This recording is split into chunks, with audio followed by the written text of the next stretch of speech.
The phone call came on a Tuesday morning in early October.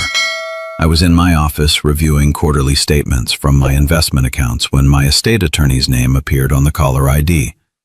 Stephen Morrison. We'd worked together for 18 years. He never called unless something required immediate attention. "Thomas, I need you to come to my office today." Stephen's voice carried an urgency I'd never heard before. "It's about Elizabeth's safe deposit box, the one we just discovered." My hand tightened on the phone. Elizabeth had been gone for 4 years. Ovarian cancer. 7 months from diagnosis to the end. "What safe deposit box?" "I found a key among her files while reviewing your estate documents." "She never mentioned it to you?" "No, never." "Can you be here at 3? Please come alone, Thomas. What I need to show you, it's something you should see privately first." I agreed and hung up. Through my office window, I could see the Massachusetts countryside turning autumn colors. The mansion Elizabeth and I had built together sat on 7 acres in Suffolk County. 38 years of marriage, 28 years running my dental practice. We'd built something solid, something lasting. Or so I thought. At 3, I sat across from Stephen in his downtown office. He placed a small envelope on his desk between us. Elizabeth's handwriting on the front. My name. Nothing else. "The safe deposit box was at a branch she used before you moved to this house," Stephen said quietly. "The bank only contacted me last month during a system update. They'd kept charging the annual fee to an old account." He slid the envelope toward me. Inside was a single sheet of Elizabeth's stationery, her handwriting unmistakable, dated 2 weeks before she died. "My dearest Thomas," it began. "If you're reading this, I'm gone. I need to tell you something I was too weak to say when I was alive. I overheard Christopher and Jason at the hospital 3 months ago. They thought I was asleep, but the pain medication hadn't kicked in yet. They were in the hallway outside my room. My throat constricted as I read her words. Christopher said, 'How much longer do you think she has?' Jason answered, 3 months, maybe 4. Then we can work on Dad." Thomas, they were planning. They have been planning since I got sick. Christopher wants you to invest in his startup. It's fake. I had a friend check. There's no real company, just a website. Jason has gambling debts, $52,000. I saw the statements when I was looking for his insurance card to add to my hospital forms. I stopped reading, looked up at Stephen. His expression was grave, sympathetic. "There's more," he said gently. I forced my eyes back to Elizabeth's words. "They're going to tell you they need help getting on their feet. They'll say it's temporary. They'll make you feel guilty for having money when they're struggling. But Thomas, listen to me. I've watched them their whole adult lives. They've never stood on their own. We enabled them. I enabled them. I didn't want to admit it while I was alive, but I see it now from this hospital bed. Protect yourself. They're waiting for me to die so they can convince you to give them everything. Don't let them. Please. I love you. I'm sorry I wasn't stronger. Elizabeth."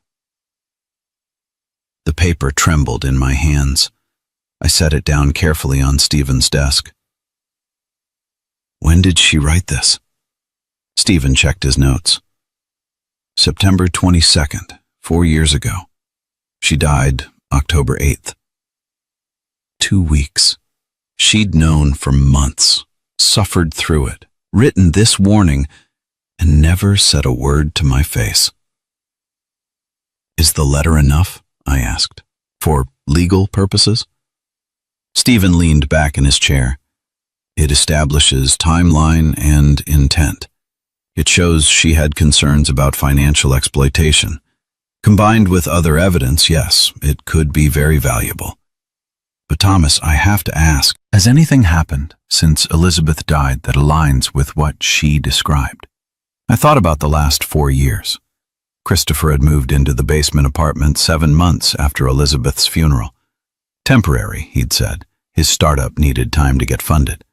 Jason had moved into the guest house 18 months ago with his wife Rachel, just until they found their own place they'd promised. Neither had left. Neither paid rent. Both came to me monthly with requests. Small at first, car repairs, medical bills, credit card minimums.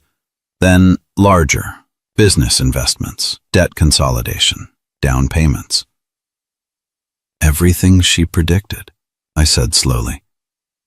Everything has happened exactly as she warned. Stephen pulled a business card from his drawer. This is Michael Torres, private investigator, former FBI. Very discreet. I think you should talk to him. I took the card, felt its weight. Making this call would change everything. Not making it meant ignoring Elizabeth's dying warning. I'll call him today. The drive home took 35 minutes. I spent them replaying memories through a new lens. Christopher visiting Elizabeth in the hospital, always asking about the will, about my investments, about my plans. Jason whispering to Rachel in the corner during Elizabeth's final days. Both of them at the funeral, somber and appropriate, accepting condolences about how hard this must be, especially financially. I'd thought they were concerned for my well-being. Elizabeth had known better. The mansion looked the same as always when I pulled into the circular driveway. Same elegant colonial exterior, same perfectly maintained grounds. But I saw it differently now. The basement apartment where Christopher lived with his girlfriend, Ashley.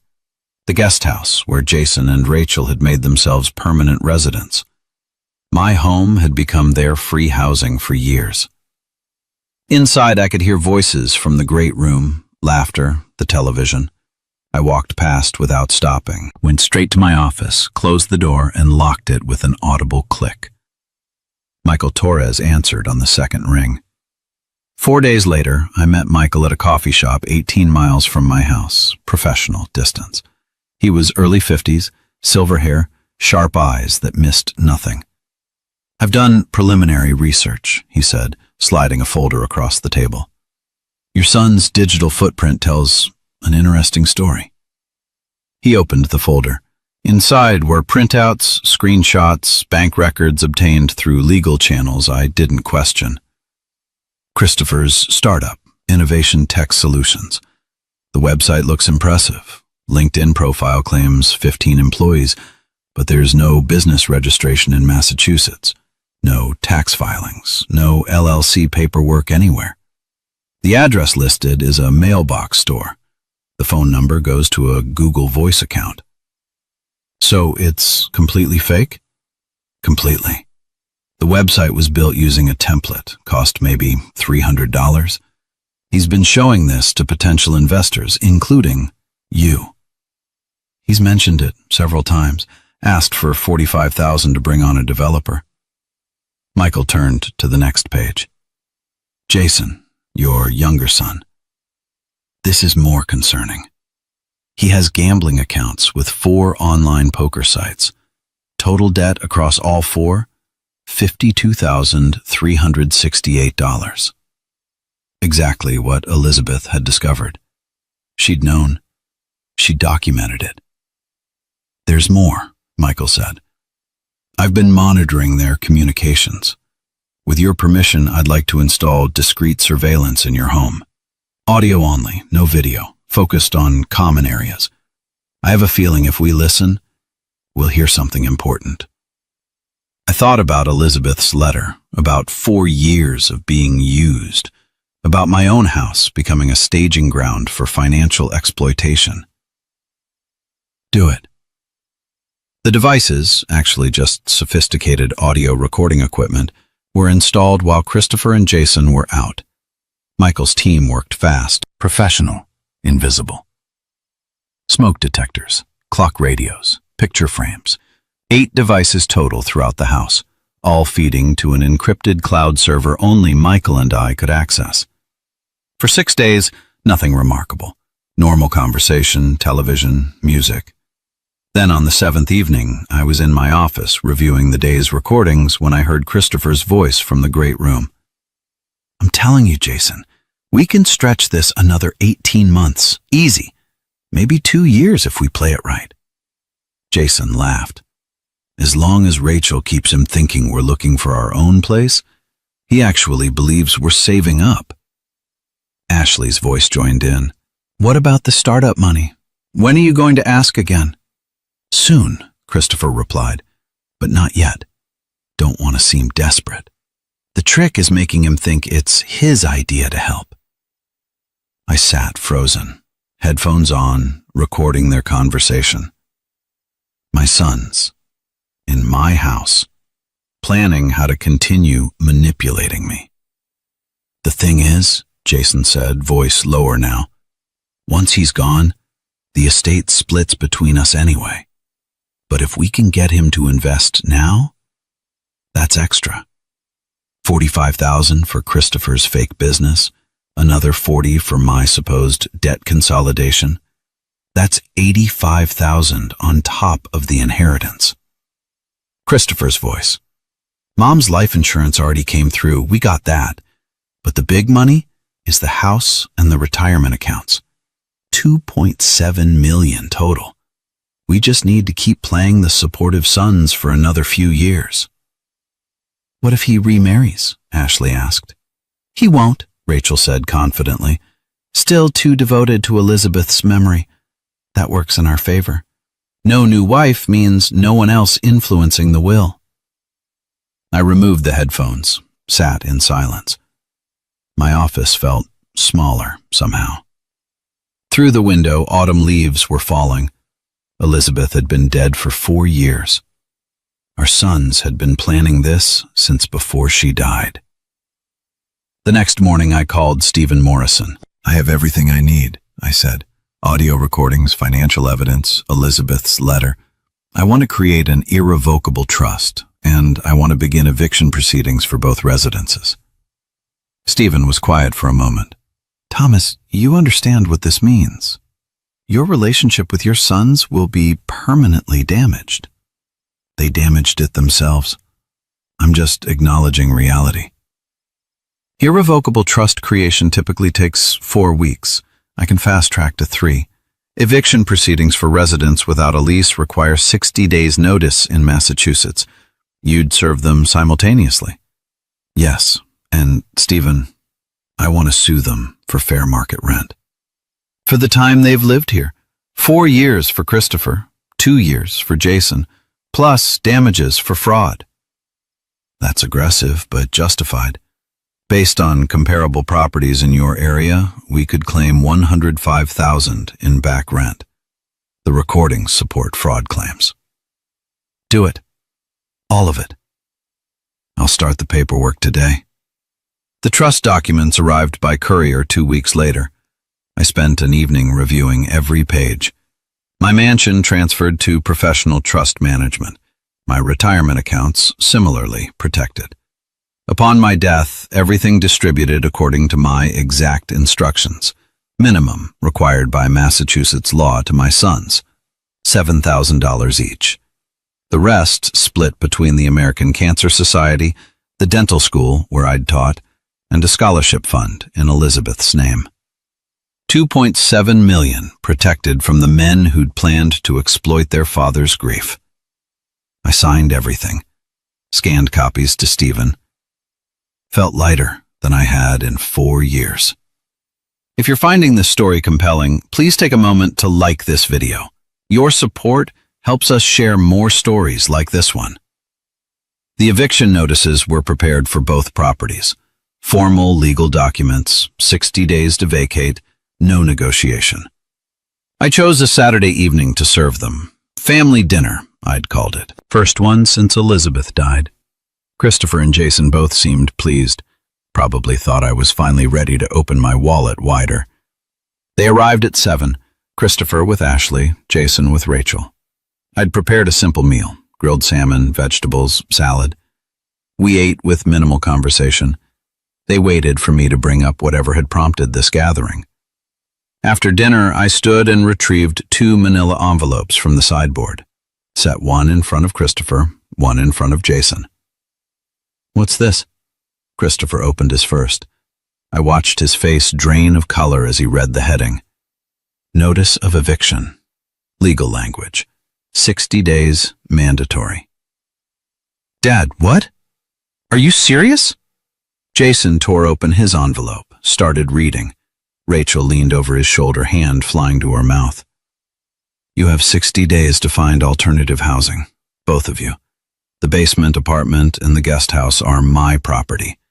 You've been living here without leases, without paying rent. It ends now." "This is insane!" Christopher stood abruptly. "We're your sons. We're family." I pulled out my laptop, opened the audio file, pressed play. Their voices filled the dining room, crystal clear. "We can stretch this another 18 months, easy.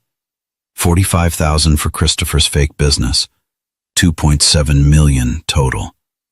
Keep playing the supportive sons." I let it play for 3 minutes, watched their faces. Christopher went from red to white. Jason couldn't meet my eyes. Ashley started crying quietly. Rachel just stared at the laptop like it was a weapon. I stopped the recording. 4 years of planning, I said calmly. Planning how to exploit me. Planning how to drain the money your mother and I spent 38 years building. She knew. Elizabeth knew before she died. I pulled out her letter, read it aloud, every word. The hospital hallway, the overheard conversation, the warning. "Mom wrote this?" Jason's voice cracked. 2 weeks before she died. She tried to protect me. Now I'm protecting what we built together. "Dad, please." Christopher reached toward me. "We can explain." I held up one hand. "Stop. I've created an irrevocable trust. Everything I own is now protected. After my death, you'll receive the legal minimum, $7,000 each. Not a cent more." "You can't do this," Rachel said shrilly. "We'll contest it. We'll fight." "With what evidence? The recordings prove fraud. Your gambling debts, Jason, your fake company, Christopher. Elizabeth's letter establishes my sound mind and her concerns. You'll lose." Ashley sobbed louder. Christopher put his hand on her shoulder, but his eyes stayed on me. Years of masks finally falling away. "The eviction is legal," I continued. 60 days for both residences. If you're not out by then, I'll have the sheriff remove you. And I'm suing you both for 4 years of back rent. $105,000 based on fair market value. "This is cruel," Jason said quietly. "We're your children. You stopped being my children when you started seeing me as a resource. You have 60 days. I walked out of the dining room, went to my office, locked the door. Behind me, chaos erupted. Shouting, crying, furniture scraping. I sat at my desk and pulled up the trust documents. Everything signed, filed, secure. 15 minutes passed. Then someone knocked. Christopher's voice, controlled now, calculated. "Dad, I know you're angry, but let's talk about this like adults." I didn't respond. "We made mistakes, but that doesn't mean you have to destroy the family." I opened my laptop, started documenting the evening. Date, time, who was present, what was said, everything Stephen might need. The knocking continued. Then Jason. "Dad, please. We'll pay rent. We'll do better. Just give us another chance." 60 days, I said, loud enough to carry through the door. Footsteps retreating. More whispered argument. Then the front door slamming 4 times, all of them leaving. I sat in my office until 1 in the morning. The house was silent. Mine again. or would be in 60 days. I thought about Elizabeth, about her letter, about the strength it must have taken to write those words while dying. I pulled up my email and wrote to Stephen. Evening went as expected. They know about the eviction, the trust, the recordings, and the lawsuit. Please proceed with all legal action. His response came within minutes. On it. Well done, Thomas. The next 9 weeks became a masterclass in psychological warfare. Christopher and Jason tried everything. Week 1, they brought in family friends to mediate. I declined all meetings. Week 2, they had their lawyer send threatening letters about elder abuse. Stephen responded with the recordings and Elizabeth's letter. Their lawyer withdrew. Week 3, Christopher attempted reconciliation, showed up with flowers and apologies. I'm sorry, Dad. I was wrong. Can we start over? I accepted the flowers and closed the door in his face. Week 4, Jason tried the illness strategy. Rachel called, claiming he'd had a panic attack from stress. I sent a fruit basket. Didn't visit. Week 5, both of them staged a therapy intervention, brought a counselor to the house uninvited. I called the police for trespassing. They left before officers arrived. Week 6, desperation. They offered to pay back rent. I forwarded the offer to Stephen, who included it as evidence in the lawsuit. Admission of debt. Week 7, they stopped trying, started packing. I could hear them through the walls and floors. Boxes, tape, angry conversations. Rachel screaming at Jason, Ashley crying to Christopher. Week 8, I hired Michael's team again, this time for a different purpose. Install a complete security system. Cameras, motion sensors, panic buttons. I wanted documentation of everything on eviction day. The 60th day arrived on a cold December morning. I arranged for Stephen and 2 sheriff's deputies to meet me at 10. We gathered in my driveway. Official, legal, final. Deputy Martinez knocked on the basement apartment door. Christopher answered in sweatpants and a wrinkled shirt. Behind him, the apartment looked ransacked, half-packed boxes everywhere. Sir, this is a formal eviction. You have until 1 o'clock to remove all personal belongings. After that, anything remaining becomes abandoned property. We need more time, Christopher said flatly. You've had 60 days. 1 o'clock is generous. At the guest house, Jason opened the door before Martinez could knock, resignation on his face. Rachel stood behind him, arms crossed, defiant. I know, Jason said. We're leaving. By 1 o'clock, Martinez repeated. I watched from my office window as they loaded a moving truck. Slow, deliberate movements. Christopher made multiple trips. Jason argued with Rachel over what to take. Ashley sat in their car, not helping. At 12:45, Christopher knocked on my door one final time. I opened it. We stood facing each other. I hope you're satisfied, he said. You've made your point. My point is that actions have consequences. You planned to exploit me. I protected myself. We're still your sons. You made a choice 4 years ago. When your mother was dying, you chose money over family. I'm just respecting that choice. His jaw clenched. Fine, but don't expect us to be there when you need help, when you're old and alone. I won't.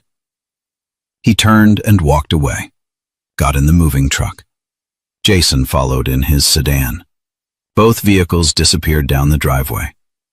My sons leaving my property for the last time. The deputies checked both residences. Empty. Martinez handed me paperwork. They're officially out. Call if they return without permission. After everyone left, I walked through the empty spaces.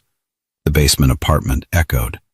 The guest house smelled like old takeout and stale air. I opened windows, letting December wind clean out 4 years of occupation.